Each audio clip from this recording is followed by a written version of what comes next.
mi amiga Clarissa con Brian Nelson.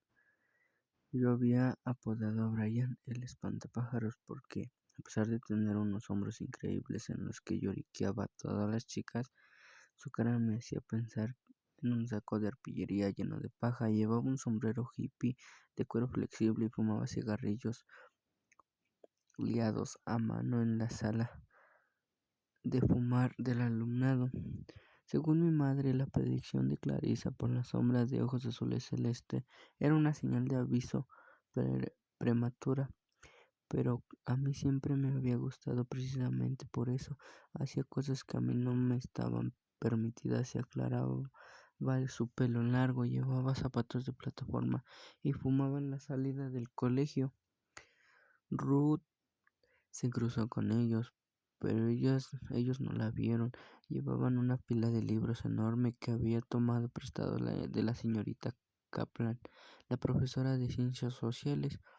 Todos eran textos feministas de primera época y los sostenía con el hombro contra el estómago para que nadie leyera los títulos. Su padre, contratista de obras, le había regalado 2 gomas muy resistentes para llevar libros y había puesto 2 alrededor de los tomos que tenía previsto leer en vacaciones. Clarissa y Brian reían bobamente. Él tenía una mano dentro de la camisa de ella y a medida que la deslizaba poco a poco hacia arriba aumentaban las risitas, pero ella interrumpía cada vez sus avances retorciéndose y apartándose unos centímetros. Ruth se distanció, como solía hacer con casi todo. Habría pasado de largo, como solía hacer con la cabeza gacha, pero todo el mundo sabía que Clarissa había sido amiga mía, de modo que se quedó mirando. Vamos, cariño, dijo Brian, solo un pequeño montículo de amor, solo uno. Vi uno de los labios de Ruth haciendo una mueca de disgusto. Mis labios se curvaron hacia arriba en el cielo. No puedo, Brian, aquí no. ¿Qué tal en el campo de trigo?, susurró él.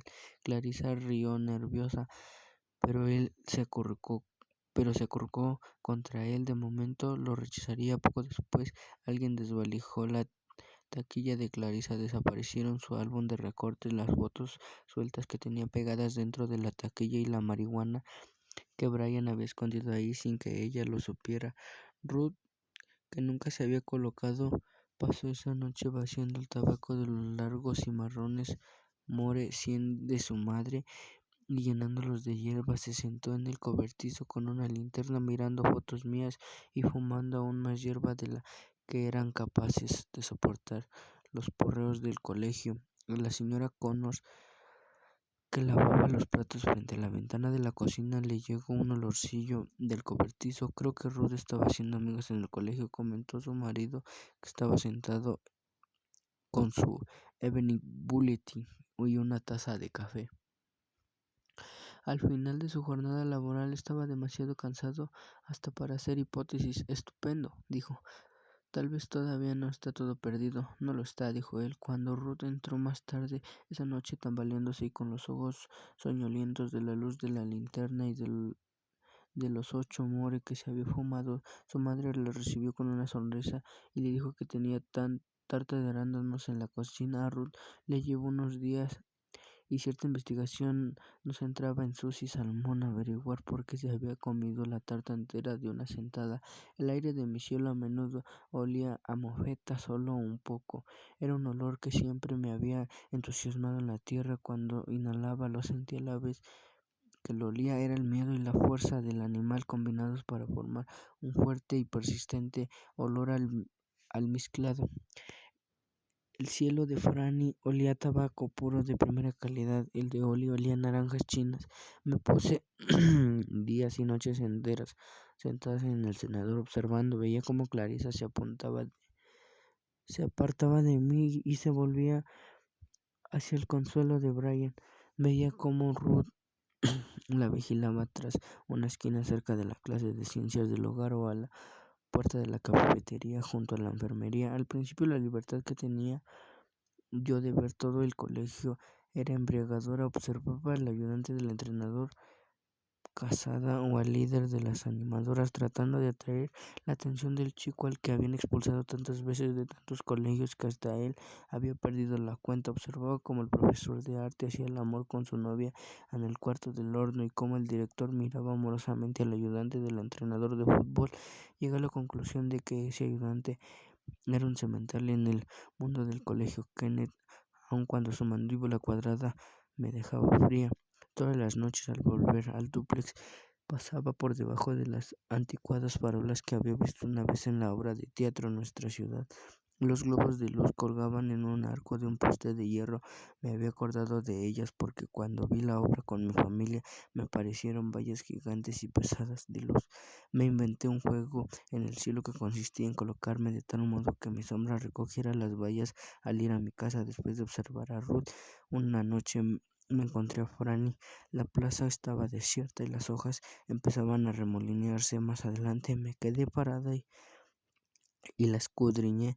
Las arrugas de reír se arremolineaban alrededor de sus ojos y de su boca. ¿Por qué estás temblando?, me preguntó, y aunque el aire era húmedo y frío, no podía confesarle que era por eso. No puedo evitar pensar que mi madre... Respondí. Farani me cogió la mano izquierda entre las suyas y sonrió. Me entraron ganas de darle un beso en la mejilla o pedirle que me abrazara, pero en lugar de eso la observé alejarse. Vi cómo su vestido azul desaparecía poco a poco. Yo sabía que ella no era mi madre, no podía mentirme a mí misma. Di media vuelta y regresé al cenador. Sentí como el aire húmedo se enroscaba alrededor de mis piernas y brazos y me levantaba el pelo de una manera casi imperceptible. Pensé en las telarañas por las mañanas, las pequeñas piedras preciosas de rocío atrapadas en ellas, y como un ligero movimiento de muñeca las destruía sin pensar. La mañana de mi 11º cumpleaños me había despertado muy temprano, no había nadie más levantado.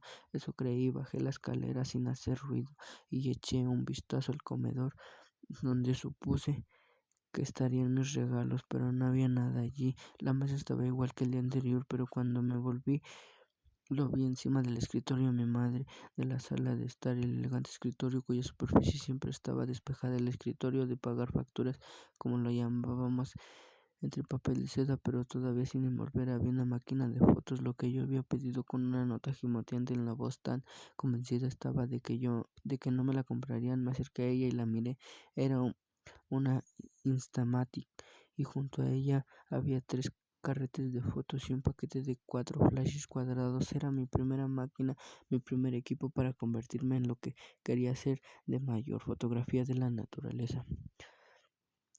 Miré alrededor, no había nadie. A través de las persianas delanteras de mi madre, que mi madre siempre dejaba medio entornadas, invitadoras pero discretas, y vi con pequeñas pesas sujetas a los tobillos. Me apresuré a poner el rollo en la máquina y empecé a acechar a Grace Tarkin como acecharía a los elefantes y rinocerontes.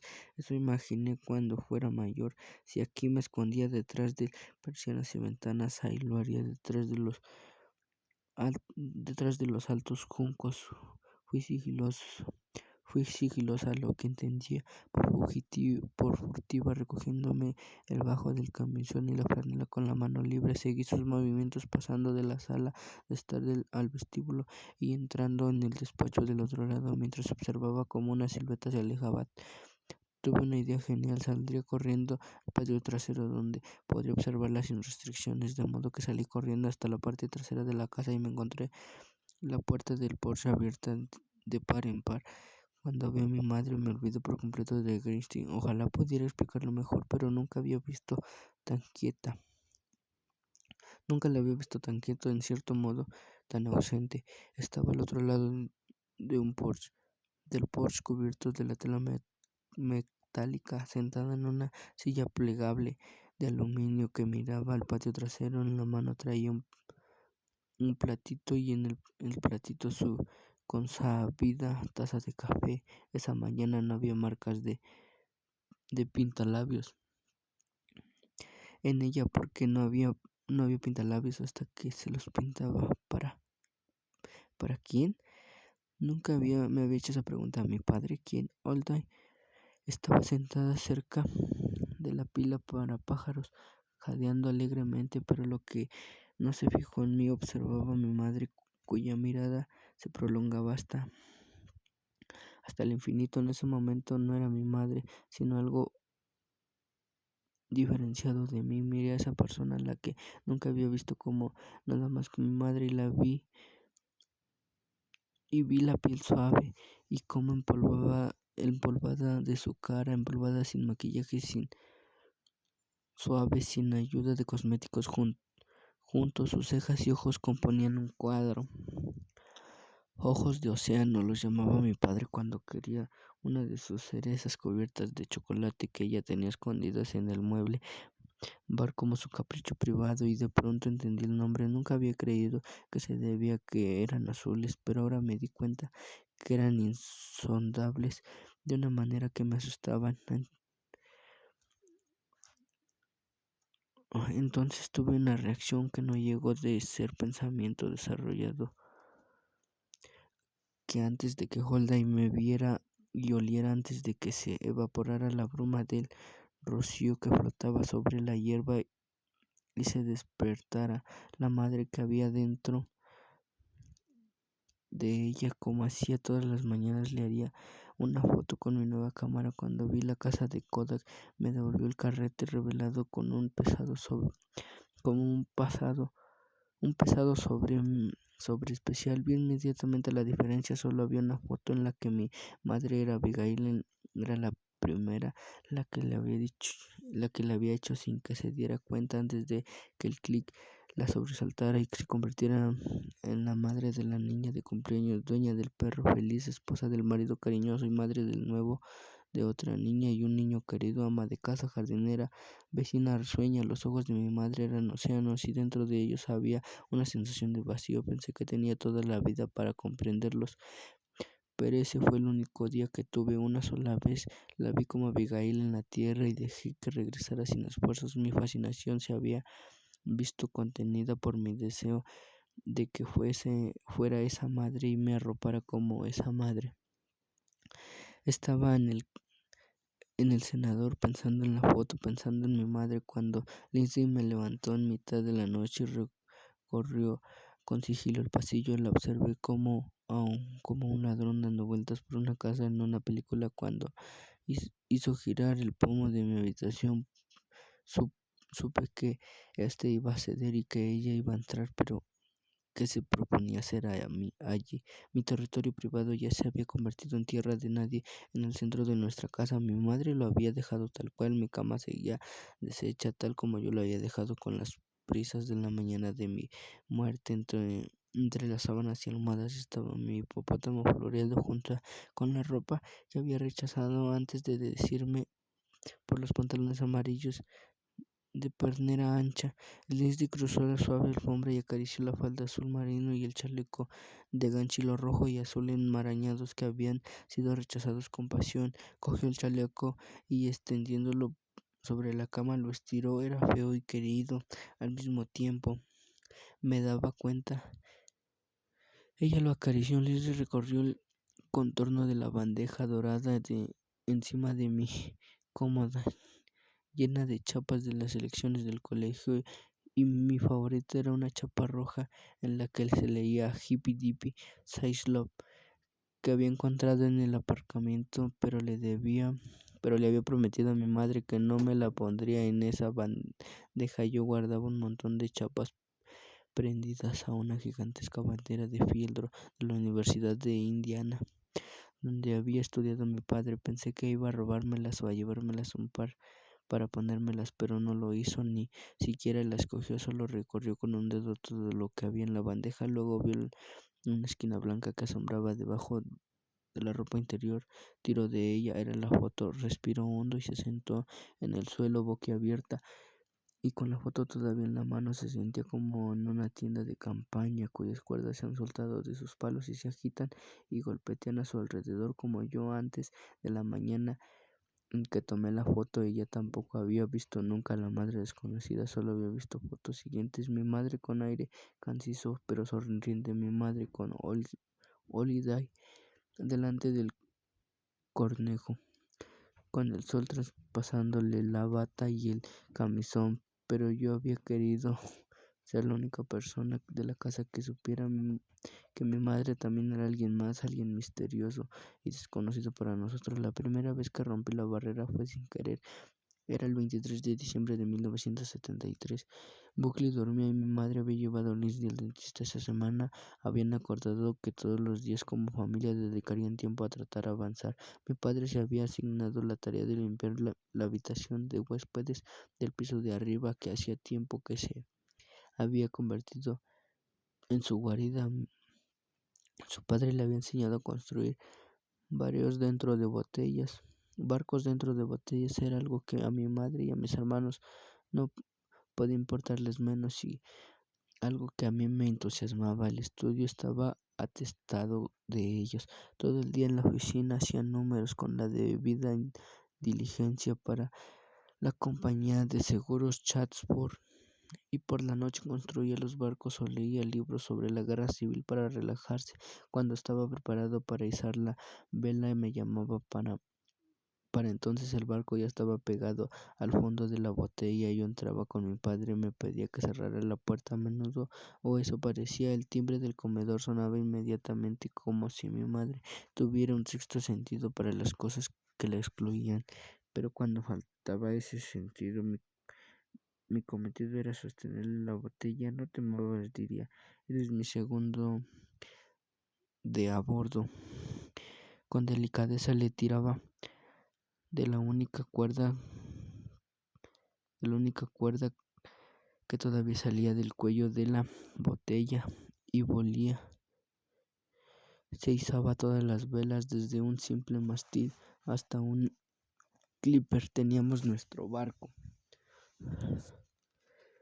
Yo no podía aplaudir porque tenía la botella en las manos, pero siempre me quedaba con ganas. Mi padre entonces se apresuraba a quemar el extremo del cabo dentro de la botella con una mecha que había calentado previamente sobre la llama de una vela. Si lo hacía mal, el barco se estropearía, o peor aún, las diminutas velas de papel se prenderían, y de repente, con un enorme rugido, yo tendría en las manos una botella en llamas. Con el tiempo mi padre construyó un soporte de madera de balsa para sustituirme. Lindsay y Buckley no compartían mi fascinación. Después de tratar de despertar suficiente entusiasmo en los tres, mi padre se rindió y se retiró a su estudio. Los barcos que había dentro de las botellas eran todos iguales, por lo que se refería al resto de la familia. Pero ese día, mientras ponía orden, me habló. Susie, hija mía, mi pequeña marinera, dijo, a ti siempre te gustaron estas cosas. Lo vi trasladar las botellas con barcos en miniatura de la estantería a su escritorio, colocándolos en hilera. Utilizó una falda vieja de mi madre que había rasgado en varios trozos para quitar el polvo de los estantes. Debajo de su escritorio había botellas vacías, hileras de ellas, que había recogido para construir nuestros barcos futuros. En el armario había más barcos, los barcos que había construido con su padre, los que había construido él solo, y había los los que habíamos hecho los dos juntos. Algunos eran perfectos, pero las velas se habían vuelto marrones, otros se habían combado o inclinado con los años. Luego estaba el que había estallado en llamas la semana anterior a mi muerte. Ese fue el primero que se rompió. Se me paró el corazón, y él se volvió y vio el resto, todos los años que señalaban las manos que los había sostenido, las de su padre muerto, las de su hija muerta. Lo observé mientras hacía pedazos los demás. Bautizó las paredes y la silla de madera con la noticia de mi muerte, y se quedó en el centro del cuarto de huéspedes estudio, rodeado de trozos de cristal verde. Las botellas, todas ellas, estaban hechas añicos por el suelo, las velas de los barcos desparramados entre ellas. Se quedó parado en medio de las ruinas. Fue entonces cuando, sin saber cómo, yo me revelé en cada trozo de cristal, en cada esquirla y en cada medialuna. Proyecté mi cara. Mi padre miró hacia abajo y a su alrededor, recorriendo la habitación con la mirada desorbitada. Solo fue un segundo y desaparecí. Él guardó silencio un momento y luego se echó a reír.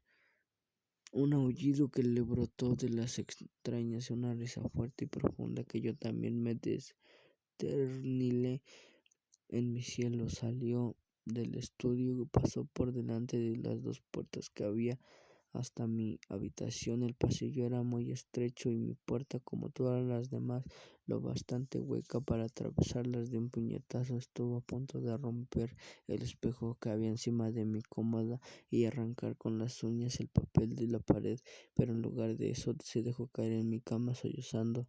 Estrujó en sus manos las sábanas azul lavanda. Papá, dijo Buckley con una mano en el pomo de la puerta. Mi padre se volvió, pero no fue capaz de llorar. Se deslizó hasta el suelo sin llorar las sábanas y abrió los brazos. Tuvo que pedírselo 2 veces, cosa que nunca ha tenido que hacer. Pero Buckley se acercó a él. Mi padre lo envolvió dentro de las sábanas que olían a mí. Recordó el día en que yo había suplicado que pintaran y empapelaran mi cuarto de morado. Recordó que me habían colocado los viejos National Geographic en el último estante de mi librería. Yo había querido saturarme de fotografías de fauna y flora. Recordó que solo había una niña en la casa durante un periodo brevísimo antes de que llegara Lindsay. Eres muy especial para mí, hombrecito, dijo mi padre abrazándolo. Buckley se echó hacia atrás, miró la cara arrugada de su padre, las brillantes manchas de lágrimas en el barbillo de sus ojos, asintió muy serio y besó a mi padre en la mejilla, algo tan divino que nadie en el cielo podría haber inventado la preocupación de un niño por un adulto. Mi padre cubrió los hombros de Buckley con las sábanas y recordó las veces que yo me había caído de la alta cama de columnas a la alfombra sin despertarme, sentado en la butaca verde de su estudio, leyendo un libro. Le sobresaltaba el ruido de mi cuerpo al aterrizar. Se levantaba y recorría la corta distancia hasta mi cuarto. Le gustaba verme tan profundamente dormida, ajena a las pesadillas o incluso al duro suelo de madera. En aquellos momentos juraba que sus hijos serían reyes o gobernantes o artistas o médicos o fotógrafos de la naturaleza, los que soñaran ser. Unos meses antes de mi muerte me había encontrado así, pero conmigo entre las sábanas estaba Buckley en pijama, acurrucado con un osito contra mi espalda, chupándose el dedo soñoliento. En ese instante mi padre experimentó la primera señal de la triste y extraña mortalidad de ser padre. Había traído al mundo 3 hijos y a las cifras lo tranquilizó. No importaba lo que le ocurriera a él o a Abigail. Ellos se tendrían unos a los otros. En ese sentido, el linaje que había comenzado le pareció normal, como un resistente filamento de acero que se ensartaba en el futuro y se prolongaba independientemente de donde cayera él, aún en la profunda y la nívea vejez. A partir de ahora encontraría a Susie dentro de su hijo menor, daría ese amor a los vivos. Se le repitió a sí mismo, habló en voz alta dentro de su cabeza, pero mi presencia parecía tirar de él, arrastrarlo hacia atrás, atrás, atrás. Miró fijamente al niño que tenía en los brazos. ¿Quién eres?, se sorprendió preguntándoselo. ¿De dónde se ha salido? Sobre a mi hermana y a mi padre. La verdad era muy distinta de lo que nos enseñaba en el colegio. La verdad era que la línea divisora entre los vivos y los muertos podría ser, por lo visto, muy turbia y borrosa.